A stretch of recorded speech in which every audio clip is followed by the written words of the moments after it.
Campsite Media. It begins on a cold night in Belfast in December of 1972. Jean McConville, a widowed mother of 10, is pulled from her home by masked intruders. Her children, frightened and bewildered, are left behind to wait for her return, but she will never come back. And for decades, her disappearance will be whispered about in Northern Ireland, a story at once ordinary and extraordinary. Ordinary because during the height of the Troubles, abductions and killings were part of daily life, and extraordinary because hers would become one of the most haunting cases of the era. A story that Patrick Radden Keefe, in his book Say Nothing, uses as a way to unspool the dark knot of a terrible conflict. Released in 2018 and later adapted for television, Say Nothing remains one of the greatest pieces of nonfiction to be published in the 21st century, an enthralling, complicated yarn that ultimately comes to encompass a war that turned neighbor on neighbor and gave rise to a generation of self-identified freedom fighters who saw themselves as paving the way for an independent Ireland. Among them were Dolores and Marion Price, glamorous sisters from Belfast who became infamous for their role in bombings across London. Their story, told by Keefe alongside that of Jean McConville's and others, is one of conviction, idealism, and the slow, corrosive effect of violence on the self. As one critic wrote after the book's release, Say Nothing powerfully documents a society benumbed by trauma, attempting to reckon with the abyss that engulfed it. That's coming up on this episode of Origin Stories. Welcome back to Origin Stories. Our guest today is Patrick Radden Keefe, a longtime staff writer for The New Yorker and the author of several books, including The Snakehead and Empire of Pain, about the Sackler family and their role in the opioid crisis. In addition to being one of the most accomplished reporters of his generation, Patrick is probably, along with his colleague Rachel Aviv, the best structural architect working in magazines today. I'm thinking here of his ability both to simplify and streamline immensely complicated history and politics, and also his ability to continually surprise the reader. I sometimes think when I'm sitting down to work on a magazine article of my own that there are only so many ways a piece can go, and then I stop and reread one of Patrick's articles and realize I'm wrong, that there are infinite ways to build a narrative, even in a form that you know well. Today we're going to be talking about Say Nothing, a true story of murder and memory in Northern Ireland, Patrick's multi-award-winning book from 2018. The book went on to become a hit series for FX, with Patrick as one of the producers. It was preceded by a New Yorker article called Where the Bodies Are Buried. All three projects revolve to different degrees around Jean McConville, a Belfast woman murdered by the Irish Republican Army for allegedly passing information to British sources. But all three projects also open up in really fascinating ways to encompass the entire history of the Troubles. Patrick, thanks so much for coming on. It's great to be with you. Thanks for that kind introduction. One of our previous guests was your colleague David Owen, who was telling us about using all of the buffalo in his phrase, which was he was talking about his book about the Colorado River, which was an article and then became a book and then spun off into adjacent projects that interested him about the West and about rivers. It strikes me that this book and this article are sort of the ultimate use all of the buffalo. Yeah, this was the second time when I wrote a book that grew out of a New Yorker article. And it happened, it then subsequently has happened twice after this book, where one book, Empire of Pain, that came out, and then another one that's going to come out next year. 4 times in the last 20 years, I've gotten to the end of a piece and felt like there's much more here. The New Yorker story that started all of this, am I right that this came out of you seeing an obituary for Jean? Yeah, I love, I'm a great lover of the obituary page. When I was growing up, my dad would get the Boston Globe every morning and drink his coffee, and the first thing he would turn to was the obituary page. And he called it the Irish sports pages. And I sort of picked up that habit. I have just enormous regard for good obituary writers. I think it's such an incredible form. The more interesting ones are where it's somebody you've never heard of. I read this obituary of this woman, Dolores Price, who died in 2013. And I read her obit when it came out in the Times, and I'd never heard of her. I didn't have any kind of great pressing feeling that I needed to write about the Troubles. I'd always been interested in the Troubles. Right there, kind of in a weird way, in embryo, in this obituary, was the story I then spent 10 years working on, first as a piece and then as a book and then as a series. But when you first read that obituary and you were thinking about it, did you have any sense of how much depth and how many words you'd be able to get out of this? I don't have any analytical framework for telling you what is going to work for a piece that I'm going to spend 6 months or a year working on. It's not like I have a laundry list of things that it needs to have or not have. But I know it when I see it. So I read this obituary and I kind of looked around to see what else had been written. And I knew in about 5 minutes, this is a piece. Just for the piece, I went to Northern Ireland twice. And I don't remember exactly how long I spent, but it was like the better part of a year on this article. And there was a lot there, but it was only actually as I was kind of finishing the piece that I started thinking, oh, in fact, I don't even think I've done it justice at 15,000 words. I know thinking about stories that have taken place in the past or involve characters from decades earlier, there's a why now question that gets raised by commissioning editors. Okay, why? Why here?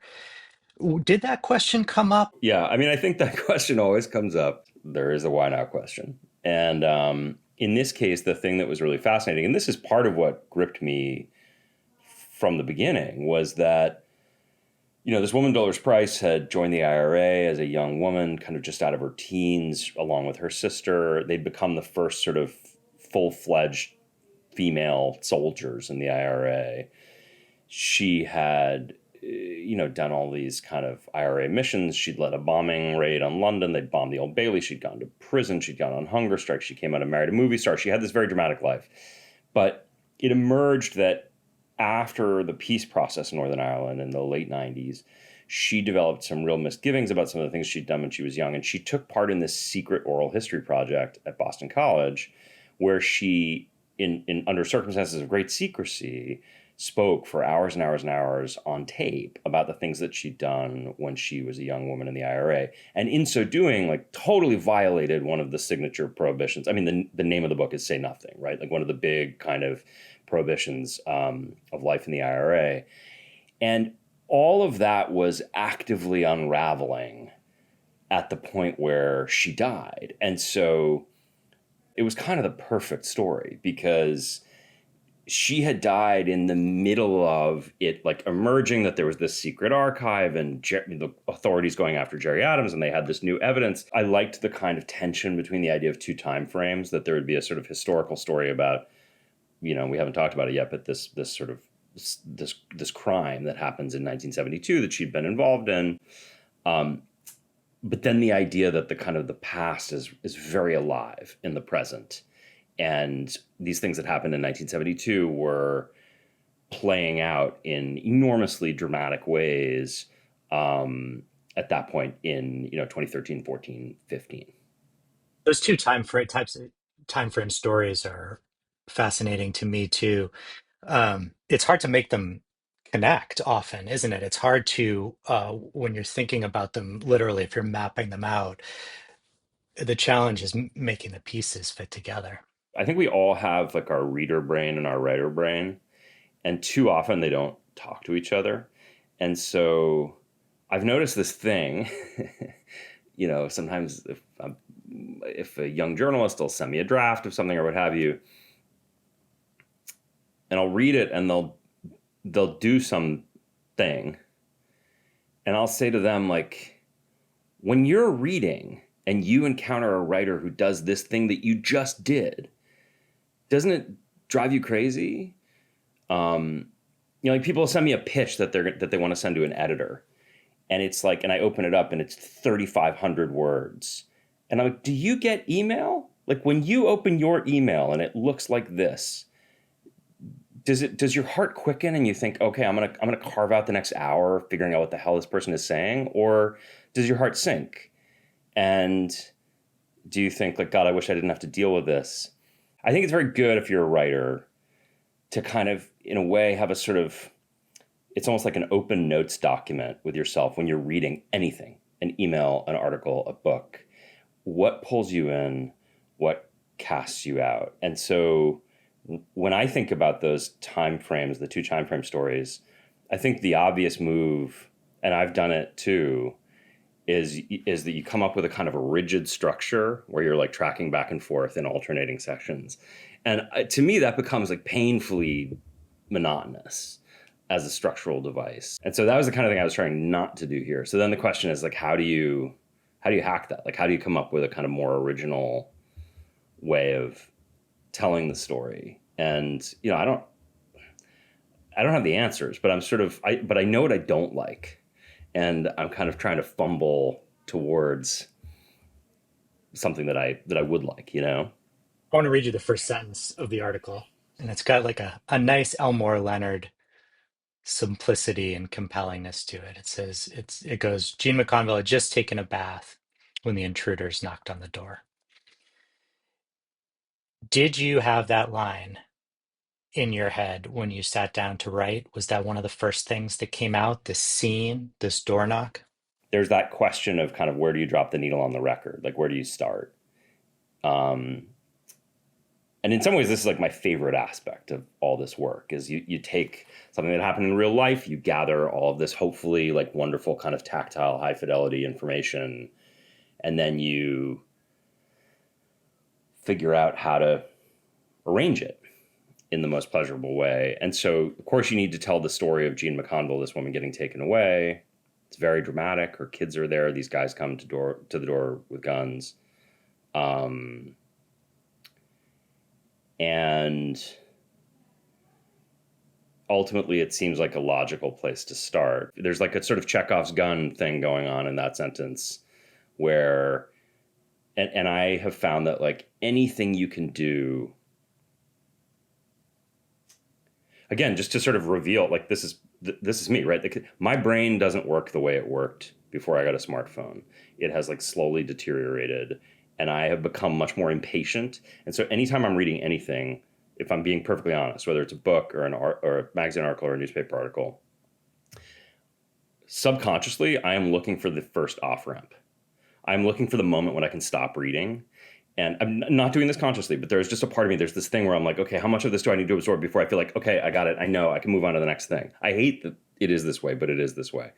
And so as a reader, I've noticed that something that really compels me is when from the first paragraph, there's something that I don't know where it's going. It's like it's not suspense with a capital S, but it's just like a little thing where I'm sort of telling you, in this case, as the writer, I'm holding the cards and I'm not going to show them all to you right away. Walter Kern has this line. The book he wrote about the fake Rockefeller a few Yeah, years yeah, yeah, ago. yeah, yeah. He has this line. It's like defining what makes something compelling, and he's like, it's basically just the withholding of information. Like it's the meeting out of when the reader or listener or viewer will understand, get a little clue enough to keep them going. But what you're saying is something that I think about a lot. It's like this low attention world that we live in. Unfortunately, even with a New Yorker audience, you have to grab them, don't you? Personally, I feel like I'm in the business. Like, I want people to read what I'm writing, and I'm not. There's a point beyond which I'm not going to dumb it down, but I also will. I'll take no satisfaction from having like preserved my like belletristic integrity and insisted on the 2 paragraph description of what the landscape looks like. The audience is different today than it was in 1960, and again, it doesn't mean that we should all like give up writing altogether and just make TikTok videos, but I do think that if you don't consider that, and in my case, it's like if I don't think about my own brain and the way I read as a guide, then I don't know. To me, it just feels sort of indulgent. But I think that's why it's my theory of why you're as beloved by other writers as you are, which is that I think people are more need to be grabbed more firmly and taken through a story in more interesting ways. And you're really good at the structure. Like that is, you're a great Thank writer, you. but the structure is where I would argue your real genius is. I like to think that there's some rigor to what I'm doing. Um, but part of it is, again, it goes back to my experiences as a reader. My favorite experiences as a reader are when I feel like I am in the hands of someone who has done the work. They've really absorbed this. They've given a ton of thought to how they want to tell the story, and they're good at telling a story. And I can just follow them. As opposed to someone who's like done a ton of great research and then they're like, and now I'm gonna show you my research in a kind of plotting way. How do you create an element of surprise that doesn't feel like gimmicky surprise? It's more just sort of I've given a ton of thought to when you need different pieces, to when you meet each character, to when we change the frame, to when we digress, and for how long we digress. Yeah. You are in them though, don't you? Digressions. That's always how I've felt about it. It's like you have to have a certain amount of momentum going before you digress. Because the alternative is sometimes you pick up a nonfiction book or a magazine article. It's like literally alternating sections where it's like narrative, a hundred pages of history, narrative again. And Yeah, it's interesting. So two different thoughts. I mean, one is that the you start with a really vivid scene that's really gripping and dynamic and exciting, and then you get to the end of that scene and there's a space break, or you get to the next chapter and they say like, and now for now to take you back to the beginning. That idea that it's like sweet and sour, and that if you kind of you like sucker us in with the thing at the beginning and then you hit us with dense exposition. um, I just think it's kind of wrong-headed, and the writers that I really admire do this thing where, particularly with exposition, where it's like they slip it into your pocket and you don't even know you got it. what you just described is when I'm writing a piece and I'm talking to my editor, what I call the New Yorker second section. That's literally what I call it. Like and I can sort of see that second section fading away in a lot of magazine articles that I read. There's more action for longer, and it becomes contextual. I think it takes the writer knowing all of that history. Like you have to know it and have Mm. internalized it, and then it's sort of like bleeds in at the right moment. Like, and then the reader knows that you know it, right? I think that's right, but I also think, like, again, in the unpredictability thing, it's like wait till halfway through the piece to do it. That's a different way of doing it. To kind of go back and give me the full expositional thing, or find some really vibrant um, vibrant story from the past, so it doesn't feel like we're in a kind of third person omniscient historical, like suddenly you're reading a history book. Like in the first section you were watching an action movie and now you're reading a history book. It's like, find a way to marry them a little more, so that you get a kind of stylistic continuity. The way to think about digression is, when you're telling a story, is that you're kind of walking the reader or the listener up a spiral staircase. And a lot of what you're doing is you're pointing at these different kind of artifacts and curios on the wall as you go up. But it's essential that you always have one hand on the banister, And it's that, for me, it's like that. It's the hand on the banister thing where there's all kinds of interesting stuff. What you don't want is the moment where you found some digressive aside and it's so interesting that you like suddenly you're lost. You're there. You know what I'm saying? Like you're off the main road and you don't know how to find your way back. So interesting that we've gotten to this point in cultural history where we know where readers take the off ramp. Like I'm assuming the New Yorker does too. I know the New York Times does. They can find the point where someone stops reading, Yeah, which is just a it's horrifying awful. thought, but also instructive in a lot of ways. I think it is and it isn't. I mean, I think you want to. I don't know. I have very conflicted feelings about this stuff, but I think about the kickers on my pieces endlessly, and I'm always looking for the right moment to end, and I don't always nail it. But like but there are sometimes endings where I'm like, yes, this, and often it'll happen as it comes to me. I just know I'm like, this is the last image and this is perfect. And it fills me with joy. And if you look at the stats, if I'm writing a 10,000 word piece, certainly if you look at the stats online, by the time we get to my kicker, I don't know how many people are still around, right? I think my understanding is that my stuff has a pretty good read through rate as these things go statistically. Like people who start the piece will often finish the piece, but I mean, pretty good in 2025 is not all that great, and it just makes me think of like when you go to the movies, if it's something you go to a comedy, and they'll have the closing credits, and then at the very end of the closing credits, they'll have a final like gag. But at that point, like nobody's, it's the guys like sweeping up the popcorn. I sometimes feel like the thing that I'm focusing on, it's there for the minority of people who stick around. And if there is some smaller number of people who do take satisfaction in going all the way to the end, like those are the people those are the people I'm writing for. Let's talk about the article specifically where the bodies are buried. You took 2 trips, you said, to Ireland, 2 reporting trips. Do you have, who is your editor, by the way, your direct editor? Daniel Zaleski. Okay, so do you and Daniel have a talk when the story is assigned? Do you say, this is roughly now how I see it going? These are the people I want to talk to. These are the avenues I want to explore. Or do you go off and collect reporting first before you have that longer talk? No, we'll usually talk as I'm getting into it, and then I'll go off and I'll gather a bunch of string, and then usually check in just for me to persuade the New Yorker, even in 2014, to send me back to Northern Ireland on a second trip. Like that would have been a conversation. Just budgetarily, like you have to make the case for that kind of thing. Are you mapping the story out as you're collecting reporting? Are you thinking about the outline pretty early on? Yeah, that's a thing that I've gotten a lot better at over the years because I love reporting, and left to my own devices, I would just report forever. And I had to introduce a kind of discipline, um, so that so that my reporting just wouldn't endlessly proliferate. And so what happens is that I start outlining quite early while I'm still I started out outlining kind of in the middle of my reporting, and not in any hard and fast way, but just like, what's the story I'm telling? Who are my major characters? What are the big events that I know are going to be in here? And thinking a little bit about kind of timelines and things like that. And what I find is that that's very helpful because it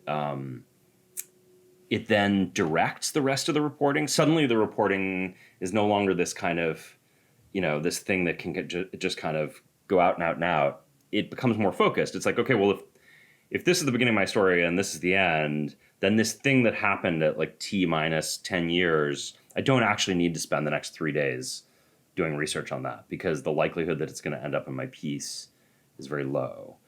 Instead, I should focus on this thing over here, which the reporting feels a little thin to me right now, but I know that I need to include this in the story. See, that's why you're a sane, productive person.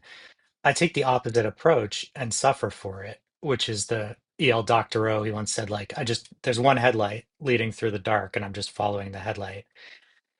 And I often end up exactly in the cautionary tale that you're describing, which is with sections that are in the trash can. Like, Totally. you know, um, Well, and here's the thing, like in some respects, as painful and awful as that is, and inefficient, and as you know, as well as I do, like, you know, I'm like, I got kids, like I got a mortgage.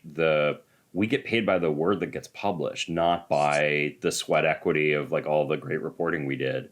Um, so there are practical considerations like that, but frankly, better to have those sections in the trash than to have them in the piece, because, and this happens all the time too, the writer is thinking chiefly about how hard they worked to get the thing, and that then becomes the criterion that forces them to kind of shoehorn it in and hopefully persuade their editor to let them keep it, even though a lot of the time I don't think organically it necessarily fits. And I think the reader can often tell. They're like, why are you suddenly telling me about this? It's incredibly hard to kill those darlings, but better to kill them. Like if you know that ultimately they probably don't belong in the piece, much better to kill them than to force them in. Yeah, you're talking about instinct, sort of, which is something I've been thinking about a ton that does develop over time. And I'm trying to get better at listening to it in the moment because I think you're right. Like, I think if you've done it long enough in the back of your head, you know that this is not exactly right. But also, you're right. It's like, oh, I went and collected this. I spent like 6 hours talking to this person. Like, it must go in. The magazine article comes out. I remember reading it. I remember people talking about it all the time. Sounds like you had a suspicion that it, by that point, that it might also be good for a book. Who makes the next step call? Is it your book editor says, hey, this might be a good book? Is it you judging the reception to the article and thinking about what you have left? Is it some combination? I published a book in my late 20s called Chatters, my first book. And I was very lucky to get the opportunity. After that, I got a 2-book deal with Doubleday. And I owed this second book to Doubleday, but they kept vetoing the ideas that I had. And so I had various ideas, which in retrospect it was smart that they were vetoed. But, for things that I thought, oh, well, maybe this is a book. And and by the time I finished this piece, I was pretty sure it was a book, and I had lunch with my book editor, and he's very good on listening to his own impulses. And he said, "This is the thing we've been waiting for." But I mean, to give you a sense, like we had done a book deal in 2006, and it wasn't until 2015 that I set off to do the second book in that deal. So you've done a lot of the research. When you're sitting down to start to write the book and start to think about the shape, are you doing that with post-it notes, with a Google Doc? How are you picturing it in your mind?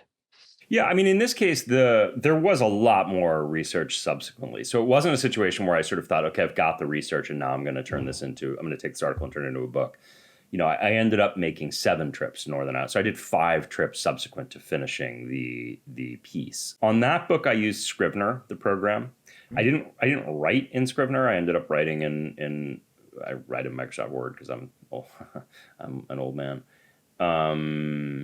But I did a lot of the organization where I sort of had these different buckets. I was like, there are different events, there are different characters, and I would just kind of start sort of putting, like, collating almost my research, taking this big compost heap of stuff and starting to kind of strip stuff down and put it things. And this is just sort of the way I work generally, not always with Scrivener, but then I'll have my outline, and then I start actually populating the outline with the research.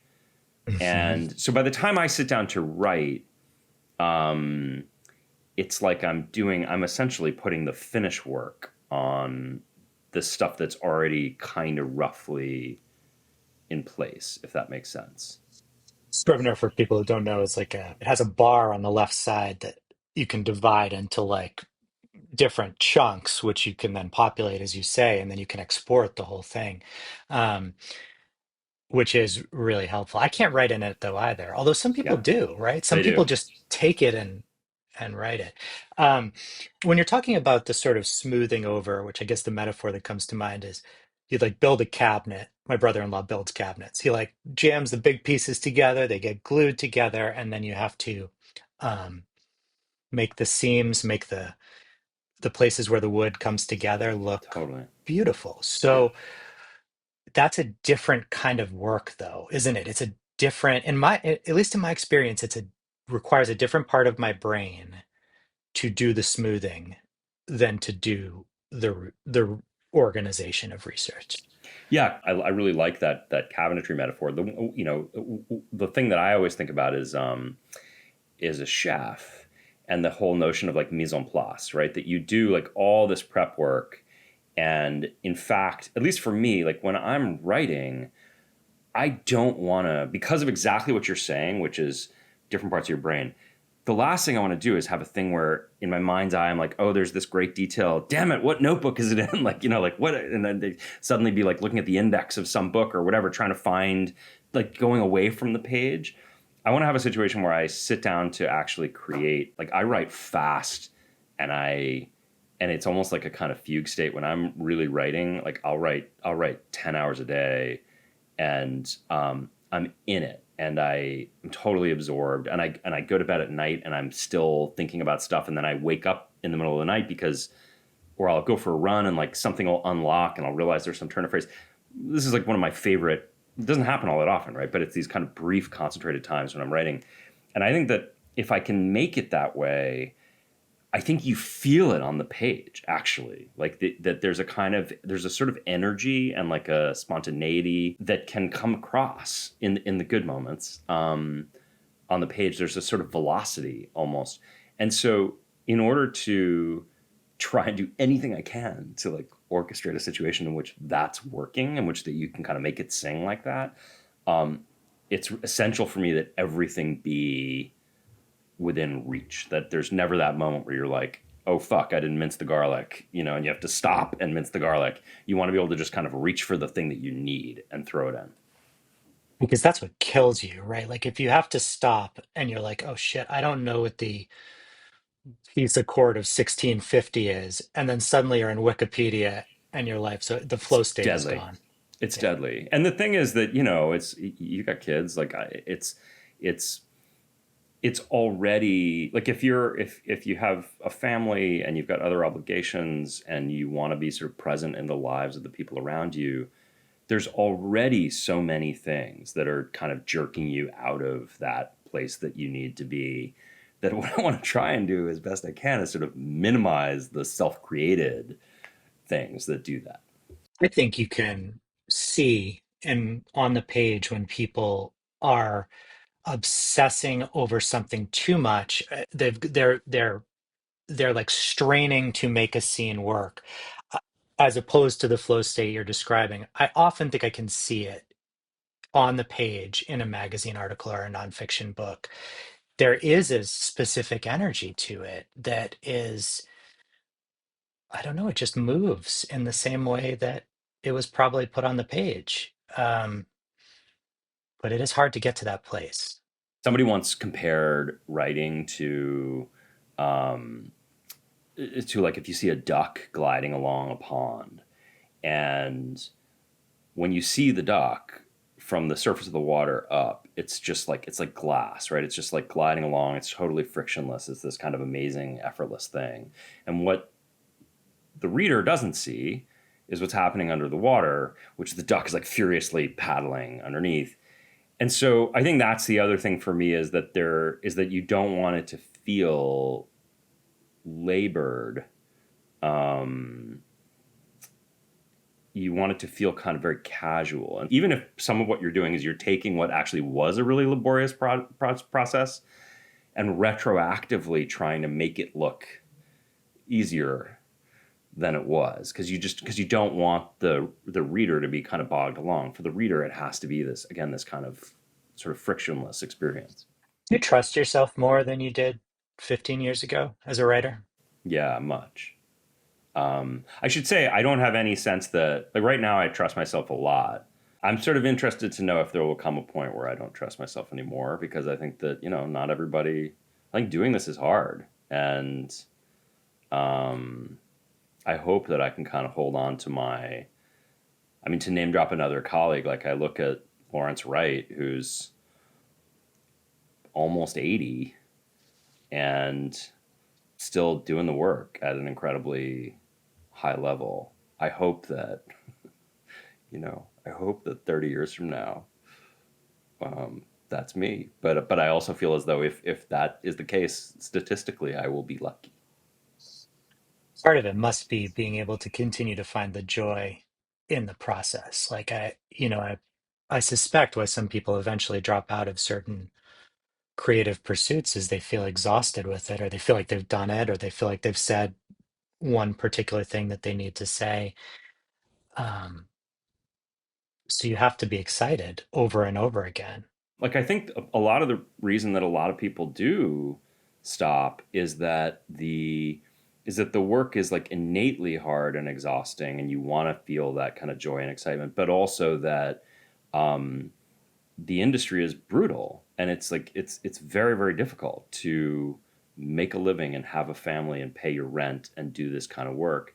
And so I guess what I'm saying is like I have a huge advantage, right? In the sense that like I'm doing it for the New Yorker, and if I say, hey, I need to spend 7 months on this piece, they say, great, go do that.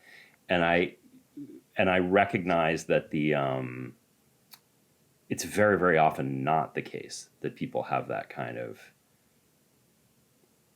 sort of latitude. So it just feels as though I should kind of acknowledge, right, that it's like on some level it's like it's easy to find the pleasure in it when you're at one of the small handful of places that still creates circumstances in which you can do this stuff with a relatively free hand.